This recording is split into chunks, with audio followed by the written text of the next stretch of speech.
Jason Thompson had always been a simple man with simple tastes. He wasn't the type to chase after luxury cars, sprawling mansions, or memberships in exclusive communities. Instead, he valued peace, quiet, and the freedom to live life on his own terms. That's why, when he purchased a modest home on Maple Street just outside of Willow Creek Estates, a gated community known for its manicured lawns and expensive homes, he felt like he'd struck gold. His house was cozy but comfortable, and it gave him enough space to relax without breaking the bank. Most importantly, Jason didn't have to deal with the strict rules imposed by homeowners associations, HOAs, because his property fell just outside their jurisdiction. Life on Maple Street was uneventful, and Jason liked it that way. Every morning he would sip coffee on his porch while watching squirrels dart around his front yard. On weekends, he tinkered with his old pickup truck or read books under the shade of a tree in his backyard. It was the kind of predictable, low-drama existence that suited him perfectly. But all of that changed one sunny afternoon when something completely unexpected showed up in his driveway. It started innocently enough. Jason returned home from work later than usual that day, stuck in traffic thanks to road construction near his office. By the time he pulled into his driveway, the sun was beginning its slow descent toward the horizon, casting long shadows across the street. As he stepped out of his car, he immediately noticed something odd. A gleaming black Ford Raptor sat parked right in front of his garage. The truck looked brand new, its sleek design and imposing size standing out starkly against the modest surroundings of his neighborhood. At first, Jason thought maybe someone had stopped by briefly and would return soon to move the vehicle. Perhaps a friend of a neighbor, or someone who mistook his driveway for theirs. It wouldn't be the first time someone got confused in this part of town, where houses looked somewhat similar. Shrugging it off, Jason decided to give the owner some time to come back. He unlocked his front door, went inside, and busied himself with dinner preparations. Hours passed, and the mysterious truck remained parked in his driveway. No one came knocking at his door to claim it, nor did anyone call asking about it. Growing more puzzled and slightly irritated, Jason walked back outside as dusk settled over the neighborhood. Just as he was about to snap a picture of the license plate to report it to local authorities, headlights appeared at the end of his driveway. A second black Ford Raptor pulled up alongside the first one, stopping so close that both vehicles now blocked access to his garage entirely. Out stepped a woman wearing oversized sunglasses and an air of authority that seemed almost comical given the situation. She introduced herself as Karen Parker, claiming to be the head of the HOA at Willow Creek Estates. Without waiting for Jason to respond, she launched into an explanation. Apparently, her garage was undergoing renovations, leaving her with no choice but to park her trucks elsewhere temporarily. When asked why she chose his property specifically, Karen waved a hand dismissively, saying, "Oh, don't worry about it. I've already cleared everything with the association." Jason blinked, taken aback by her casual tone and blatant disregard for his input. "But I'm not part of your HOA," he said, trying to keep his voice calm despite feeling increasingly annoyed. Karen merely chuckled as though his objection was adorable rather than valid. Details, she replied breezily. "You're practically next door. What's the harm?" Before Jason could argue further, Karen reached into her designer handbag and pulled out a stack of papers. With a flourish, she handed them over, explaining that these documents outlined the agreement between her HOA and neighboring properties regarding shared resources during emergencies. Confused but intrigued, Jason accepted the papers, intending to review them later. Meanwhile, Karen climbed back into her second wrapper, flashed him a smug smile, and drove off, leaving him standing there with two massive trucks taking up his entire driveway. Standing alone in the fading light, Jason couldn't shake the absurdity of what had just happened. How could someone simply barge into his life, park not one but two high-end vehicles on his property, and act as though it was perfectly reasonable? And what did she mean by cleared it with the association? Jason knew full well that he hadn't signed any agreements with Willow Creek Estates, or anyone else for that matter. Yet here he was, staring at two gleaming Raptors that didn't belong to him, wondering how things had spiraled so quickly out of control. Determined to get answers, Jason retreated indoors, clutching the stack of papers Karen had thrust upon him.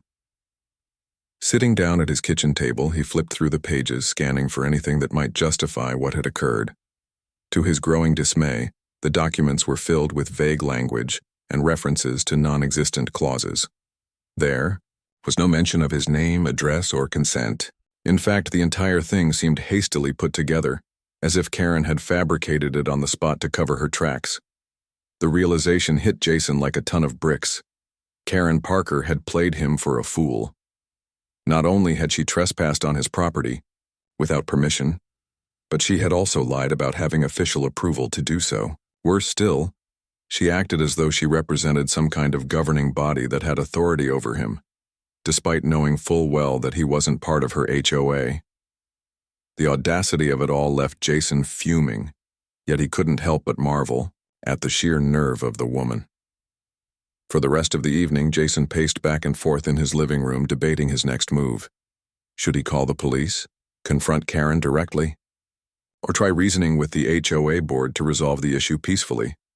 Each option came with its own set of risks and uncertainties, making it hard to decide.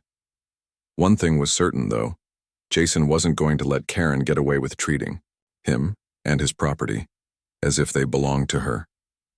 Little did he know, this bizarre encounter was only the beginning of a much larger battle, one that would test his patience, challenge his principles, and ultimately force him to stand up for himself in ways he never imagined. The next morning, Jason woke up with a sense of determination. He wasn't the type to let things slide, especially when they involved his personal space and property. The two Ford Raptors still sat parked in his driveway, their polished exteriors gleaming under the early sunlight. It felt surreal, almost like some kind of prank that had spiraled out of control. But this wasn't a joke. It was real, and it was happening to him. Jason knew he needed answers, and there was only one place to start: Willow Creek Estates.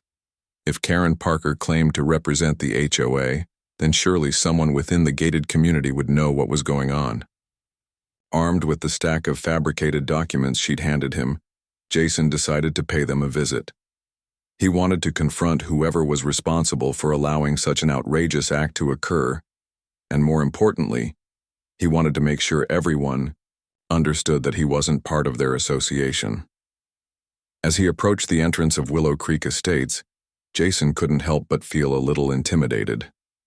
The neighborhood was immaculate, with perfectly trimmed hedges lining wide streets and luxury cars parked in every driveway. It was worlds apart from his modest home, and he suddenly felt out of place. Still, he reminded himself why he was here: to clear his name and reclaim his peace of mind. At the guardhouse near the entrance, Jason explained his situation to the security officer on duty. After verifying his identity, the guard directed him to the clubhouse where the HOA board held its meetings. When Jason arrived, he found the building bustling with activity. Residents were chatting casually over coffee, and a few glanced curiously at him as he entered. Clearly, outsiders didn't come here often. Jason introduced himself to the receptionist, explaining that he needed to speak with someone from the HOA board about an urgent matter. She nodded sympathetically and paged one of the members, who appeared moments later. His name was Mr. Peterson, a middle-aged man with wire-rimmed glasses and a polite demeanor. Jason quickly laid out the events of the previous day, showing him the documents Karen had provided and emphasizing that he wasn't part of their association. Mr. Peterson listened attentively, nodding occasionally but avoiding direct eye contact. When Jason finished speaking, the man sighed deeply, rubbing his temples as though bracing himself for bad news. "I see," he said finally, his tone cautious. "This sounds complicated." Complicated? Jason thought. How could parking 2 trucks in someone else's driveway without permission be anything other than straightforwardly wrong? Sensing Jason's frustration, Mr. Peterson attempted to explain further. According to him, Karen Parker had been the self-appointed leader of the HOA for years, wielding considerable influence over the community. While technically elected by residents, her leadership style leaned heavily toward authoritarianism. Many people avoided crossing her because they feared retaliation, things like fines for minor infractions or public shaming during meetings. Jason pressed for more details, asking whether anyone else had ever experienced similar issues with Karen. Mr. Peterson hesitated before reluctantly admitting that yes, there had been complaints in the past. Some residents reported being pressured into making unnecessary upgrades to their homes, while others claimed Karen had meddled in disputes between neighbors, always positioning herself as the ultimate authority figure. Yet no one had dared challenge her openly, fearing the consequences. Feeling increasingly disillusioned, Jason asked if the HOA board could issue a formal statement demanding that Karen remove her vehicles from his property. Mr. Peterson shifted uncomfortably in his chair, clearly uneasy about taking sides. "We'll look into it," he promised vaguely, though his body language suggested otherwise. It was obvious that the board lacked the backbone to stand up to Karen, leaving Jason feeling more alone than ever. Frustrated but unwilling to give up, Jason left the clubhouse with a renewed resolve. He realized now that relying on the HOA to fix the problem was futile. They were too afraid of Karen to take meaningful action.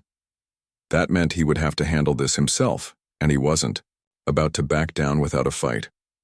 Later that evening, Jason sat at his kitchen table staring at the pile of papers Karen had given him.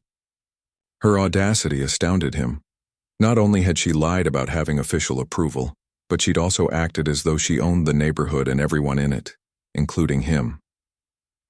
The realization sparked an idea. What if he exposed her behavior to the world? Maybe then people would see her for who she truly was.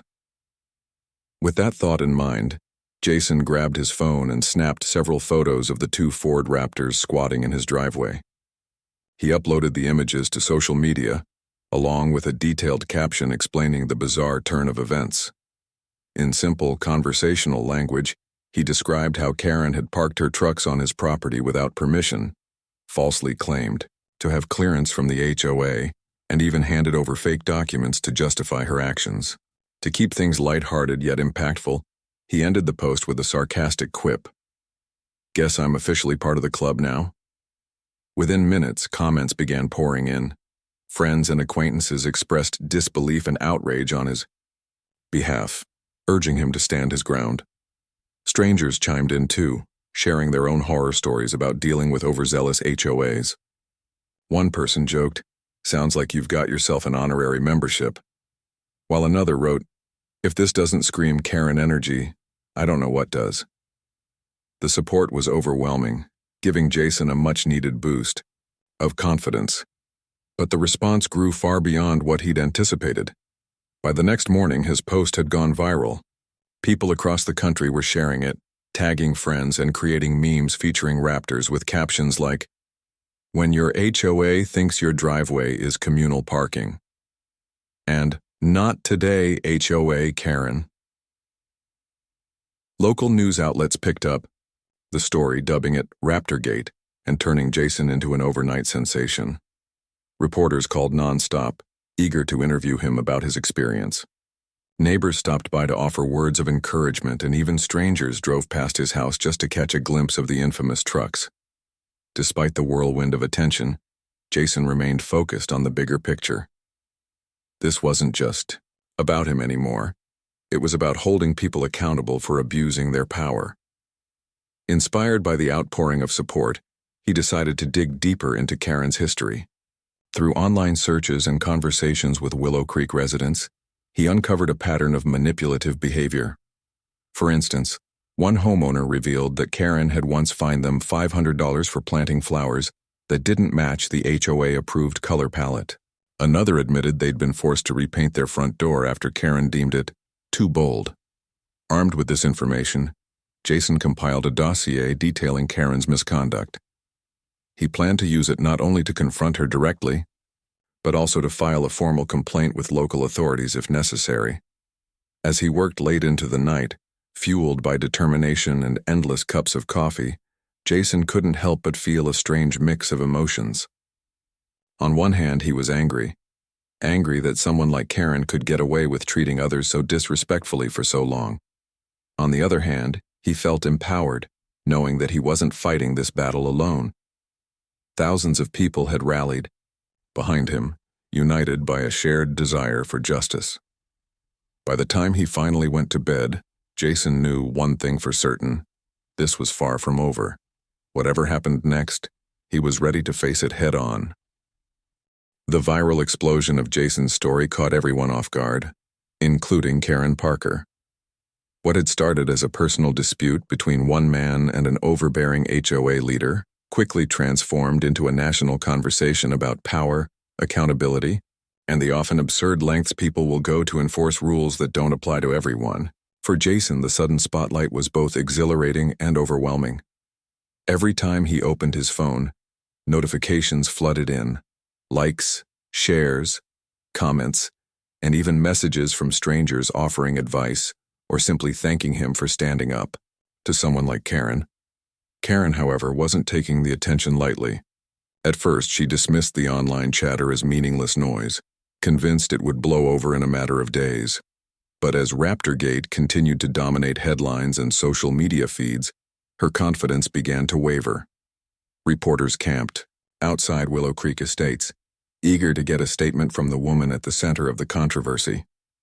Neighbors who once feared her wrath now avoided her altogether, whispering behind closed doors about how they'd secretly hoped someone would finally call her out.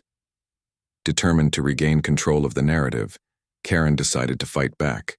She posted a lengthy statement on the HOA's official Facebook page, painting herself as the victim of a misunderstanding. According to her version of events, she had merely sought temporary assistance during a difficult time, her garage renovations, and never intended to cause any trouble. She accused Jason of exaggerating the situation for attention and claimed his actions were damaging the reputation of Willow Creek Estates. To bolster her case, she attached what she described as official correspondence, proving that everything had been done above board. But instead of quelling the backlash, Karen's response only fueled the fire. People scrutinized her so-called evidence, quickly pointing out inconsistencies and outright falsehoods. One eagle-eyed commenter noticed that the dates on the documents didn't match the timeline of events Jason had described. Another highlighted how certain phrases were copied verbatim from generic HOA templates available online. It became painfully clear that Karen had fabricated the entire thing, relying on her authority to intimidate others into compliance. Meanwhile, Jason found himself fielding interview requests from major news outlets. Despite the chaos, he remained calm and composed, focusing on facts rather than emotions. During live TV appearances, he presented the original stack of fake documents Karen had handed him, explaining step by step why they held no legal weight. He also shared screenshots of private messages he'd received from Willow Creek residents, detailing instances where Karen had bullied or manipulated them. Each revelation chipped away at her credibility, turning public opinion even further against her. Karen's attempts to counterattack grew increasingly desperate. She began spreading rumors about Jason, accusing him of being unreasonable and difficult to work with. According to her, he had refused multiple reasonable requests from the HOA and was deliberately trying to sabotage their efforts to maintain order in the community. These accusations might have carried some weight if not for the mounting evidence against her. Anonymous tips poured in, revealing past grievances residents had against Karen but were too afraid to voice publicly until now. One particularly damning story came from a former Willow Creek homeowner named Linda, who agreed to speak on the record after seeing Jason's posts. Linda recounted how Karen had fined her $1,000 for installing a small garden fountain in her backyard, a feature that technically violated no HOA guidelines, but clashed with Karen's vision of uniformity. When Linda refused to pay, Karen retaliated by reporting her to local authorities for alleged zoning violations, forcing her into a costly legal battle. Though Linda eventually won the case, the stress and expense pushed her to sell her home and move elsewhere. Stories like Linda's resonated deeply with viewers, many of whom had experienced similar struggles with their own HOAs. The hashtag, #NotMyHOA began trending nationwide, with thousands of people sharing tales of overreach, intimidation, and outright abuse by governing bodies meant to protect their interests. Jason became an accidental figurehead for this growing movement, symbolizing resistance against those who wield power recklessly. Back in Willow Creek Estates, Tensions reached a boiling point. Residents who had long tolerated Karen's behavior, out of fear or apathy, finally found the courage to speak up. A group of homeowners organized a secret meeting to discuss ways to remove her from her position as HOA president. Others circulated petitions demanding greater transparency and accountability within the association. Even Mr. Peterson, the hesitant HOA board member Jason had spoken to earlier, admitted privately that he regretted not standing up to Karen sooner. Despite the mounting pressure, Karen refused to back down. In fact, she doubled down, filing a countersuit against Jason for defamation. Her argument: by exposing her actions online, he had damaged her reputation and caused emotional distress. The move shocked many, including Jason, who saw it as yet another attempt to silence dissent through intimidation. But instead of cowering, Jason leaned into the challenge. With help from supporters, including lawyers who offered pro bono services, he prepared to take Karen to court. As preparations for the legal showdown intensified, Jason made sure to document every interaction with Karen meticulously. He installed security cameras around his property, capturing footage of her casually walking through his garage as though it were her own. He recorded phone calls where she berated him for refusing to comply with her demands. He even saved voicemails in which she threatened vague consequences if he didn't play nice. All of these pieces of evidence would prove crucial in proving his innocence and exposing hers. By this point, the feud between Jason and Karen had become a cultural phenomenon. Late-night talk show hosts joked about HOA Karens, while daytime TV producers scrambled to book interviews with both parties. Merchandise featuring cartoon Raptors with captions like, "No trucks allowed," popped up online, with proceeds going to charities supporting victims of HOA abuse. Jason's modest driveway had inadvertently become ground zero for a national debate about fairness, justice, and the limits of authority. Through it all, Jason stayed grounded, reminding himself why he'd started this journey in the first place. This wasn't about fame or revenge. It was about setting boundaries and holding people accountable when they crossed them. As he reviewed the mountain of evidence he'd gathered, preparing for what promised to be a dramatic courtroom battle, Jason couldn't help but smile. No matter what happened next, he knew he'd already won something far more valuable than money or recognition: respect.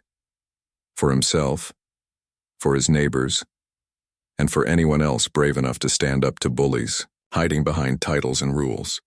The courtroom buzzed with anticipation as Jason Thompson and Karen Parker faced off in what had become one of the most talked-about legal battles in recent memory. Reporters crammed into every available seat, their cameras trained on the two central figures: Jason, calm and collected in a neatly pressed suit, and Karen, visibly agitated as she clutched a stack of papers that seemed to grow thinner by the day. The stakes were high, not just for them personally, but for anyone who had ever felt powerless against an overbearing authority figure. As the trial began, the atmosphere was tense yet electric. Lawyers on both sides delivered opening statements, setting the stage for a dramatic showdown. Jason's attorney painted a clear picture of the situation, emphasizing how Karen had knowingly trespassed on private property without consent, misrepresented herself as acting on behalf of an HOA Jason didn't belong to, and fabricated documents to justify her actions. On the other hand, Karen's lawyer argued that this was nothing more than a misunderstanding blown out of proportion by media sensationalism. He claimed Jason had maliciously targeted Karen, tarnishing her reputation and disrupting the harmony of Willow Creek Estates. When it came time for testimony, Jason took the stand first.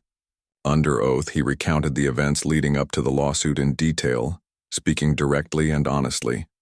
His voice remained steady as he described finding the Ford Raptors parked in his driveway, Karen's audacious explanation, and the fake documents she'd handed him. When asked why he hadn't simply ignored the situation, Jason explained that it wasn't just about the trucks, it was about principle. "This is my home," he said firmly. "No one has the right to barge in and do whatever they want without permission." Jason's testimony struck a chord with the judge and jury, many of whom nodded sympathetically. But the real turning point came when his lawyer presented the evidence Jason had painstakingly gathered. Surveillance footage showed Karen strolling through his garage as if it were her own, casually inspecting tools and equipment while chatting on her phone. Audio recordings captured her dismissive tone during conversations with Jason, dismissing his concerns as irrelevant or trivial. And then there were the documents themselves. Those fraudulent papers Karen had claimed proved her innocence. When examined under cross-examination, they unraveled completely. Karen struggled to defend herself as her lies were exposed one by one. Her attempts to downplay the severity of her actions only made things worse. At one point, she tried to argue that parking her trucks in Jason's driveway was a temporary solution, necessitated by circumstances beyond her control. However, when questioned further, she couldn't provide any credible reason why she hadn't sought alternative arrangements, or why she assumed Jason would automatically agree to help her. Things spiraled further downhill when witnesses from Willow Creek Estates took the stand. One after another, they testified about Karen's history of bullying and manipulation. A retired teacher described being fined repeatedly for minor infractions like leaving holiday decorations up past December 31st. A young couple shared how Karen had pressured them into replacing their mailbox because it didn't meet her subjective standards of elegance. Even Mr. Peterson, the hesitant HOA board member, admitted under oath that he'd long suspected Karen of abusing her position, but feared retaliation if he spoke out. Perhaps the most damning moment came when Linda, the former homeowner who had been driven out of Willow Creek due to Karen's antics, delivered her testimony. Her story resonated deeply with the courtroom, drawing audible gasps from spectators. She explained how Karen's relentless harassment had forced her to sell her dream home at a loss, leaving her financially strained and emotionally drained. By the time Linda finished speaking, tears streaming down her face, even Karen's own lawyer looked uncomfortable. Throughout the trial, Karen grew increasingly defensive, lashing out at witnesses and interrupting proceedings multiple times. The judge repeatedly warned her to maintain decorum, but she seemed unable or unwilling to control herself. At one point, she accused Jason of orchestrating the entire ordeal as part of some elaborate scheme to ruin her life. The claim sounded absurd given the overwhelming evidence against her, and the courtroom erupted in murmurs of disbelief. Finally, after days of intense arguments, emotional testimonies, and meticulous examination of evidence, closing statements were delivered. Jason's lawyer summarized the case succinctly, reminding the court that this wasn't about luxury trucks or neighborhood politics. It was about accountability. Ms. Parker believed she could act with impunity, he declared, but no, one is above the law. Karen's lawyer, meanwhile, made a last-ditch effort to sway the jury by portraying his client as a victim of circumstance. Unfortunately for him, the damage had already been done. The mountain of evidence against Karen spoke louder than any words he could muster. When the jury returned with their verdict, the tension in the room was palpable. As the foreman read aloud, announcing that Karen was guilty of trespassing, defamation, and forgery, a collective sigh of relief swept through the courtroom. The judge wasted no time in issuing his ruling. Karen was ordered to pay substantial damages to Jason, remove her vehicles immediately, and issue a public apology acknowledging her wrongdoing. Furthermore, she was barred from holding any leadership position within Willow Creek Estates HOA moving forward. For Jason, the victory was bittersweet. While he was relieved to have closure, he couldn't ignore the toll the ordeal had taken on him, and others caught in Karen's web of control. Still, he knew this outcome represented something far greater than personal vindication. It sent a powerful message. No matter how intimidating or authoritative someone might seem, everyone must answer to the same rules. As the courtroom emptied, reporters swarmed Jason, eager for his reaction. Instead of gloating or celebrating, he kept his response simple and heartfelt. "I never wanted this kind of attention," he said, smiling faintly. "All I wanted was for someone to listen and hold Karen accountable. Today proves that standing up for yourself, even when it feels impossible, is worth it."